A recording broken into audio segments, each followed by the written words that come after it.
வணக்கத்துடன் pepper and salt news என்கின்ற இந்த வலையொலியில் உங்களை சந்திப்பதில் நான் மகிழ்ச்சி அடைகின்றேன்.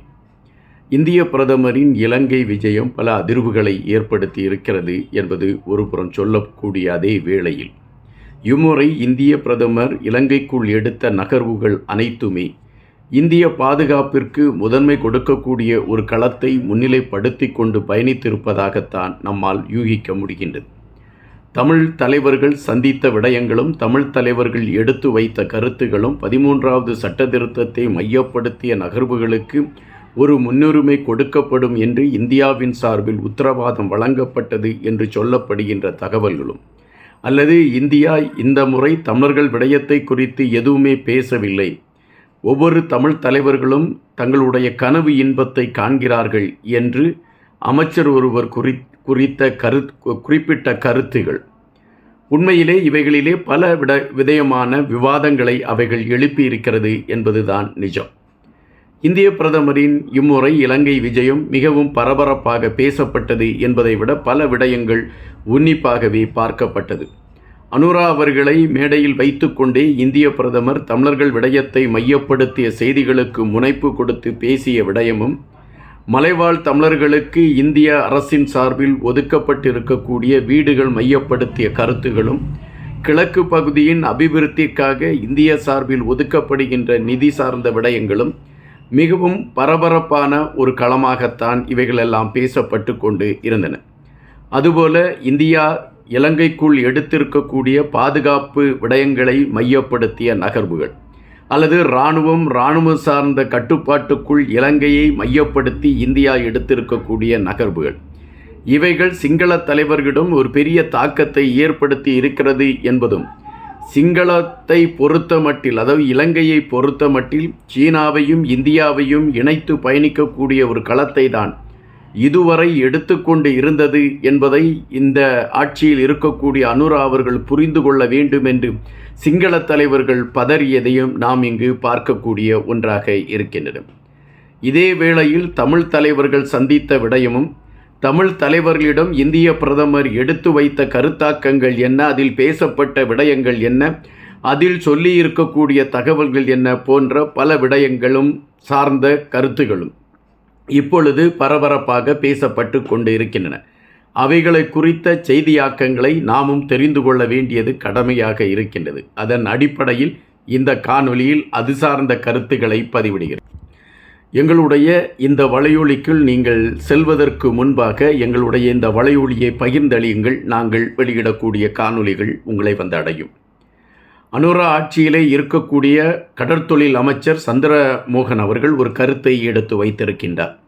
அவர் எடுத்து வைத்திருக்கக்கூடிய கருத்து மிக ஒரு, அதாவது அந்த கருத்தை நாம் எப்படி பார்ப்பது என்று தெரியாத ஒரு கோணத்தில் தான் அந்த கருத்து இருக்கின்றது. இந்திய பிரதமர் எந்த இடத்திலும் தமிழர்கள் விடயத்தை மையப்படுத்தி எந்த கருத்துகளையும் பதிவிடவில்லை என்பதைத்தான் கடற்தொழில் அமைச்சர் குறிப்பிட்டிருக்கின்றார். உண்மையிலே இந்திய பிரதமர் தமிழர்கள் விடயத்தை குறித்து பேசவில்லையா என்கின்ற கேள்வி எழும்புகின்றன. தமிழ் தலைவர்கள் இந்திய பிரதமரை போய் சந்தித்த நேரத்தில் கூட தமிழர்கள் விடயத்தை குறித்து பேசுவதை தவிர்த்தாரா இந்திய பிரதமர்? இது இரண்டாவது கேள்வி. இந்த இரண்டு கேள்விகளுக்கான களங்களை குறித்து நாம் பார்க்கின்ற பொழுது பல உண்மைகள் தெரிவதற்கான வாய்ப்புகள் இருக்கின்றது. முதலாக இலங்கை ஆட்சியாளர்கள் இந்திய பிரதமர் இலங்கைக்குள் வருகிறார் என்ற செய்தி உறுதியான பொழுது அவர்கள் சார்பில் எடுத்து வைத்த கருத்து ஒன்றுதான். இம்முறை இந்தியா வேறு பல விடயங்களை குறித்து பேசுவதற்கான களத்தை தான் எடுத்து கொண்டிருக்கின்றது. தவறியும் தமிழர்கள் விடயத்தை குறித்து பேசுவதற்கு இந்தியா எந்த விதமான முயற்சிகளையும் எடுக்கவில்லை, அல்லது எங்களுடைய சந்திப்பு குறிப்பேட்டில் அதை குறித்த எந்த தகவல்களும் பதிவாகவில்லை என்கின்ற கருத்தைகளைத்தான் அதாவது இலங்கை அரசாங்கம் வெளியிட்டிருந்தது. அதுபோலத்தான் தமிழ் தலைவர்களை சந்திப்பதற்கான நேரத்தை ஒதுக்குவதற்கு இந்திய பிரதமர் உடன்படவில்லை என்கின்ற செய்திதான் முதலில் சொல்லப்பட்டது. ஆனால் அதன் பின்பு இந்திய பிரதமர் தமிழ் தலைவர்களை சந்திப்பதற்கு நேரம் ஒதுக்கியிருக்கிறார் என்றும் 7 தலைவர்கள் சந்திப்பதற்கான ஒரு வாய்ப்பு உருவாக்கப்பட்டிருக்கிறது என்ற செய்தியும் வந்தன. அதன் அடிப்படையில் 7 தலைவர்கள் சந்திப்பதற்கான ஏற்பாடுகளும் உறுதி செய்யப்பட்டது.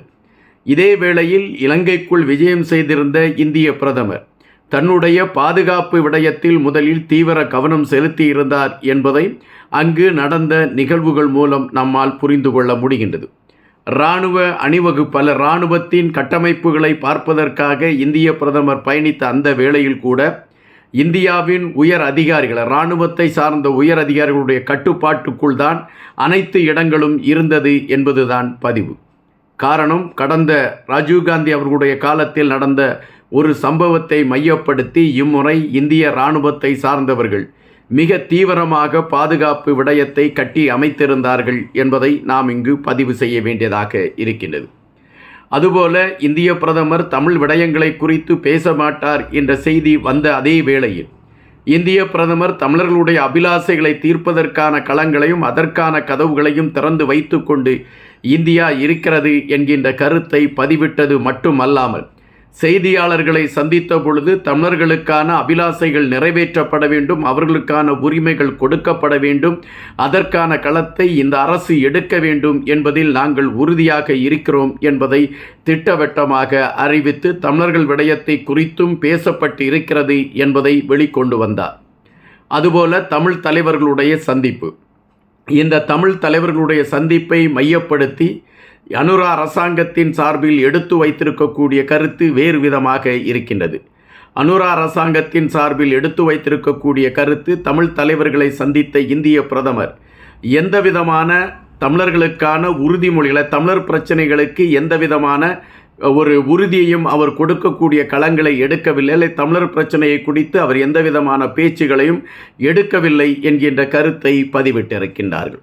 ஆனால் சந்தித்த 7 தலைவர்களும் தமிழர்கள் விடயத்தை குறித்து இந்திய பிரதமர் பேசினார் என்கின்ற விடயத்தை அழுத்தமாகவே பதிவிட்டிருக்கின்றார்கள். குறிப்பாக கஜேந்திரன் பொன்னம்பலம் அவர்கள் அந்த சந்திப்பு விடயத்தை மையப்படுத்தி பல தகவல்களை எடுத்து வைத்திருக்கின்றார். அந்த தகவல்களை நாம் பார்க்கின்ற பொழுது இந்திய பிரதமரிடம் அவர்கள் பல விடயங்களை குறித்து பேசியிருக்கின்றார்கள். ஆனால் நீங்கள் 13வது சட்ட திருத்தத்தின் அடிப்படையில் தான் எங்களுக்கு தீர்வு என்ற களத்தை நீங்கள் எடுப்பீர்கள் என்றால் அது நடைமுறைக்கு ஒவ்வாத ஒன்றாகத்தான் அமைந்து கொண்டு இருக்கும். இதுவரை சுமார் 1987 இன்று வரை நீங்கள் 13வது சட்ட திருத்தத்தை மையப்படுத்தி பேசிக்கொண்டிருக்கின்றீர்கள்.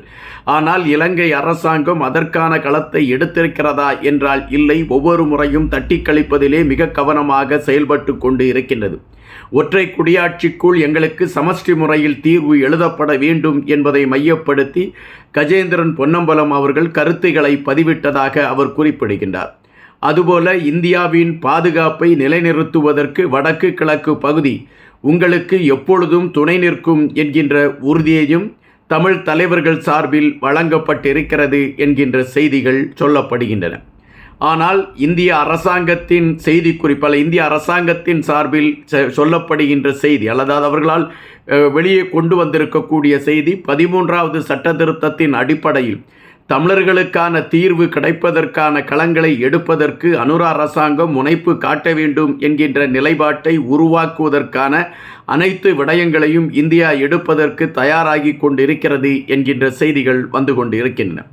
தற்பொழுது உள்ள சூழலில் இந்திய பிரதமர் பல நகர்வுகளை குறித்து இலங்கை ஆட்சியாளர்களிடம் பேசியிருக்கிறார் என்றும் அதில் தமிழர் விடயத்திற்கான ஒரு தீர்வு எழுதப்படுவதற்கான களங்களை மையப்படுத்திய கருத்துகளும் பதிவாகியிருக்கிறது என்கின்ற செய்திகளும் சொல்லப்படுகின்றன.